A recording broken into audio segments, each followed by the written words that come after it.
Hello, good morning, all of you. Welcome on my YouTube channel Economics with Sunita Sharma.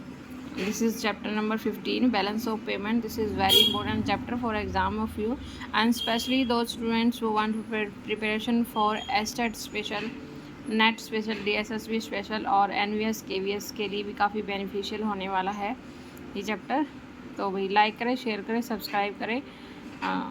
Let's see देखते हैं balance of payment. Balance of payment, what is balance of payment? Balance of payment है क्या, उसके बाद हम जानेंगे व्यापार शेष, भुगतान शेष।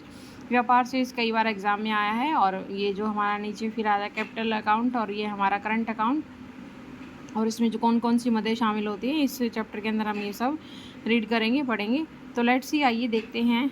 एंड जो बच्चा जो है बिल्कुल फ्री में मेरे चैनल के साथ तैयारी करना चाहता है, MA इकोनॉमिक्स तक मैंने जो है अपने चैनल पर प्रिपरेशन करवाई हुई है, और स्पेशली एस्टेट के बच्चे जो मेरे चैनल के साथ जुड़िए। अगर आप प्रिपरेशन करना चाहते हैं, आप एक ग्रुप बना लीजिएगा, और ग्रुप में फिर मैं आपको जो है day by day chapter wise video send कर दूँगी। वैसे ऑलरेडी मैंने यूट्यूब पर काफ़ी फ्री मटेरियल पढ़ाया हुआ है, जो कि एस्टेट क्लियर करने के लिए आपकी काफ़ी हेल्प करेगा। तो लेट्स ही देखते हैं what is the balance of payment. Balance of payment जो है भुगतान शेष, एक देश के अंदर जो किसी भी विश्व व्यापार के साथ हुए आर्थिक लेन देन का लेखांकन यानी कि रिकॉर्ड है। प्रत्येक देश विश्व के अन्य देशों के साथ जो है आर्थिक लेन देन करता है, और इसके फलस्वरूप जो हमें प्राप्तियाँ होती हैं, जो रिसिप्ट होती है, और उस अन्य देश को भुगतान भी करने पड़ते हैं उसके बदले में। भुगतान शेष इन्हीं प्राप्तियों में भुगतान का विवरण पत्र होता है, ठीक है। इनकी जो हम अन्य विश्व के साथ आर्थिक लेन देन करते हैं, और उन लेन देन के बदले जो हमें प्राप्तियाँ होती है, और जो उनके बदले हमें भुगतान करना पड़ता है, कि यानी कि किसी से हम कुछ चीज़ लेते हैं, ख़रीदते हैं, तो उसके बदले हम पेमेंट करते हैं, ठीक है। तो इसमें जो है लेन देन का विवरण रिकॉर्ड जो है मिलता है।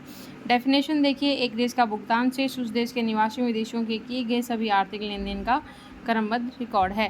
The balance of payment of a country is a systematic record of all economic transaction between it is residents and residents of foreign countries, ठीक है।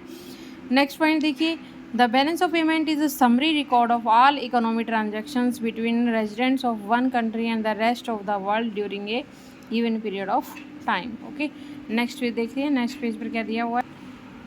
ये भी काफ़ी इंपॉर्टेंट है, कई बार जो एस्टेट में आया है। लास्ट ईयर के जो है आप देख लेना, एग्जाम पेपर जो है सैम्पल पेपर उठा के देख लेना। इसमें फर्स्ट आइटम दिया हुआ है विजिबल आइटम, और सेकंड है इनविजिबल आइटम, और थर्ड हमारा कैपिटल ट्रांसफ़र। तो फर्स्ट देखते हैं फिजिकल गुड्स, जिसमें हम आयात निर्यात किए जाने वाले सब फिजिकल गुड्स शामिल होते हैं, विजिबल जो इनको हम देख सकते हैं। इनविजिबल जैसे हमारी जहाजरानी सेवाएं हैं, तो इस पदार्थ की जो किसी भी पदार्थ की नहीं बनी होती, तो इनको हम इनविजिबल बोलते हैं। तो नेक्स्ट पॉइंट आता है कैपिटल ट्रांसफ़र, जिनका संबंध जो है पूंजी की प्राप्ति और भुगतान से होता है, जो अभी हमने डेफिनेशन में किया था। अगर हम किसी को कुछ से प्राप्त करते हैं, तो उसके बदले में हम भुगतान करना पड़ता है, तो ये वही कह रहा है अभी capital transfer.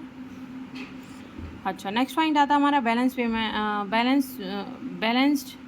Balance of payment, यानी कि संतुलित भुगतान से। संतुलन कब होता है इंसान? जब उसने जो रिसिप्ट है जो प्राप्त किया है, उसके बदले में जो पेमेंट किया है, वो दोनों चीज़ इक्वल हो, ठीक है। तो R - P = 0 यहाँ पर जो है बैलेंस होगा। नेक्स्ट पॉइंट है favourable of surplus balance of payment. Surplus मतलब जब हम प्रॉफिट में होते हैं, तो प्रॉफिट में तो होते हैं जब हमारी जो है रिसिप्ट और जो हमारी पेमेंट का डिफरेंस जो होता है ग्रेटर देन होता है 0 से, ठीक है। इनकी जो हमें भुगतान करना पड़ा है उससे ज़्यादा हमें जो मिला है, रिसिप्ट हुआ है, तो हम सरप्लस होते हैं। उसके बाद आता है प्रतिकूल, अनफेवरेबल डेफिसिट इसको बोलते हैं। कई बार यहाँ से भी क्वेश्चन आ जाता है कि प्रतिकूल घाटे का मतलब क्या है, ठीक है। तो अनबैलेंस्ड, अनबैलेंस से आपको समझ आ जाएगा। भुगतान शेष घाटे का वैसे होता है जो किसी देश को अपनी प्राप्ति और भुगतान को बराबर करने के लिए स्वर्ण देना पड़ता है। R - P लेस देन जब 0 होती हैं, ठीक है, 0 से लेस देन होता है, ठीक है। ये इंपॉर्टेंट पॉइंट था भाई। और नेक्स्ट देखिए आप, ये हमारा है balance of trade, balance of payment. International transaction या प्राप्तियों का भुगतान, दो मुख्य धारणाएं, बैलेंस ऑफ ट्रेड और बैलेंस ऑफ पेमेंट, ठीक है। बैलेंस ऑफ ट्रेड में क्या होता है? भौतिक वस्तु यानी कि जो हमारी फिजिकल विजिबल मटेरियल्स हैं, उनके निर्यात और आयात का डिफरेंस जो है, उनके कुल अंतर का जो शेष शामिल होता है। देखो दिया हुआ है बैलेंस ऑफ ट्रेड, व्यापार शेष में क्या होगा? दृश्य मदों का निर्यात और दृश्य मदों का आयात, ठीक है। क्योंकि उसमें विजिबल गुड्स ही शामिल होंगे। दूसरी हमारा आता है इसमें इनविजिबल गुड्स और पूंजी अंतरण, ये तीनों मैंने आपको फर्स्ट पेज पर डिफाइन कर दिए। अब देखो इसमें डिफरेंस बताया हुआ। अभी डिफरेंस क्या है?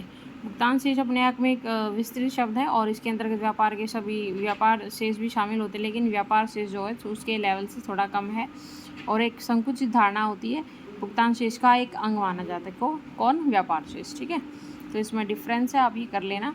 व्यापार शेष में केवल वस्तु दृश्य मदों के आयात निर्यात को शामिल किया जाता है। इसके विपरीत जो भुगतान शेष है उसमें हमारी इनविजिबल गुड्स और जो हमारी ये कैपिटल ट्रांसफ़र है वो भी शामिल की जाती है। नेक्स्ट पॉइंट आता है किसी देश का व्यापार शेष असंतुलित या संतुलित हो सकता है, लेकिन भुगतान शेष जो है कभी भी असंतुलन में नहीं होता। यहाँ से आप पॉइंट नोट कर सकते हैं, बीओपी जो है हमेशा जो है संतुलन में होता है। व्यापार शेष असंतुलन में हो सकता है, अनबैलेंस हो सकता है, लेकिन व्यापार बैलेंस ऑफ पेमेंट हमारा जो है ऑलवेज जो है संतुलन में होता है। उसका रीज़न है, उसका रीज़न जानने के लिए आप वीडियो को लास्ट तक देखिएगा और मैं आपको बताऊंगी फिर। ठीक है, अब देखिए, ये देखिए, ये कह रहा है कि balance of payment accounting sense, operational sense. और balance of payment always balance, ये हमेशा ऑलवेज बैलेंस में रहता है। Balance of payment in accounting, लेखांकन की दृष्टि से भुगतान शेष, लेखांकन की दृष्टि से अकाउंटिंग की साइड से देश का भुगतान शेष हमेशा संतुलन में होता है। क्यों? क्योंकि भुगतान शेष लेखे हमेशा दोहरीयांकन प्रणाली के आधार पर अपनाए जाते हैं, तैयार किए जाते हैं। इसके अकॉर्डिंग जो है, जो हमारा रिसिप्ट साइड है, भुगतान साइड पेमेंट साइड के बराबर होता है और इस दृष्टि से भुगतान शेष हमेशा संतुलन में होता है। नेक्स्ट पॉइंट आता है व्यवहारिक दृष्टि से भुगतान शेष, balance of payment operational stage. भुगतान शेष जो है सदैव संतुलन में ही हो या असंतुलन में भी हो सकता है। व्यवहारिक दृष्टि से भुगतान शेष को आर्थिक संतुलन भी कहा जाता है। ठीक है, ये लेखांकन ऊपर जो अकाउंटिंग की साइड से था और नीचे हमारा ऑपरेशनल सेंस की साइड से है। ठीक है, इसमें कुछ न्यूमेरिकल भी है, वो अभी आपको मैं बताऊंगी। ठीक है, उसके लिए वीडियो में बने रहिएगा। उसके बाद देखो, जहाँ से क्वेश्चन जो है बहुत ज़रूरी आता है, यहाँ से क्वेश्चन जो है ज़रूर बन के आता है। अब देखो, ये देखो दिया हुआ है बैलेंस ऑफ ट्रेड। ठीक है, व्यापार शेष। ओके, व्यापार शेष में क्या शामिल हुआ था भाई? वस्तुओं का निर्यात एवं आयात। ठीक है, तो निर्यात और आयात ये हमारा इतना आ जाएगा। ठीक है, तो व्यापार शेष घाटे का है। ठीक है, इसके अकॉर्डिंग जो इसने वैल्यू दी हुई है। तो उसके बाद आता है चालू खाता। चालू खाते 130 करोड़ घाटे को प्रकट करता है। इसमें हम क्या क्या शामिल करेंगे? देखो, व्यापार शेष वस्तुओं का निर्यात और वस्तुओं का आयात, प्लस में सेवाएं आ गई। अब सेवाओं का निर्यात और आयात, ठीक है, दोनों का डिफरेंस। उसके बाद हस्तांतरण शेष, हस्तांतरण प्राप्तियां और हस्तांतरण भुगतान, तीनों चीज़ों को शामिल करेंगे। इसको जो है एक दो बार प्रैक्टिस करना, देखना, समझना।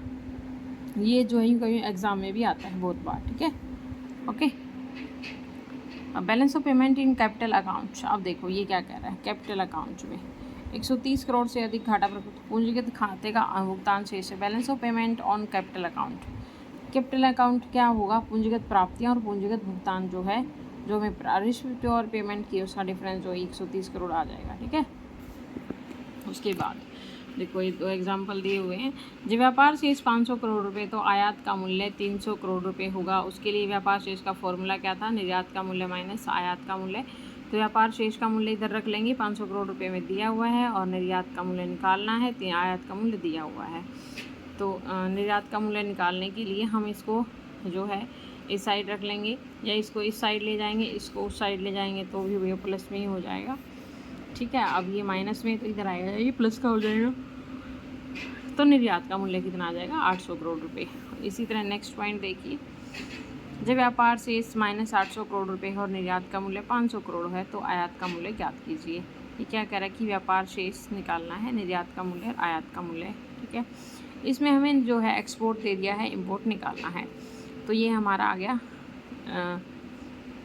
Balance of trade. जो व्यापार शेष दिया हुआ है माइनस में 800, ठीक है, वैल्यू ही लिखेंगे, माइनस छोड़ मत देना। और ये 500 करोड़ रुपए एक्सपोर्ट दिया हुआ है, इम्पोर्ट दिया नहीं हुआ है। तो 500 करोड़ रुपए आयत इधर ले आएंगे और ये उधर चला जाएगा, माइनस माइनस हो जाएगा प्लस, तो ये हमारा आ जाएगा 5 और 8 1300 करोड़ रुपए। ठीक है, इसके लिए बस अपना फॉर्मूला ध्यान रखना, इक्वेशन ध्यान रखना और उसके अंदर पुट कर देना। तो भी ठीक है। Thank you dear student. अपना स्टेट की फुल प्रिपरेशन करने के लिए इकोनॉमिक्स में जो है आप मेरे चैनल के साथ जुड़िए, लाइक शेयर सब्सक्राइब जरूर कीजिएगा। Thank you dear student.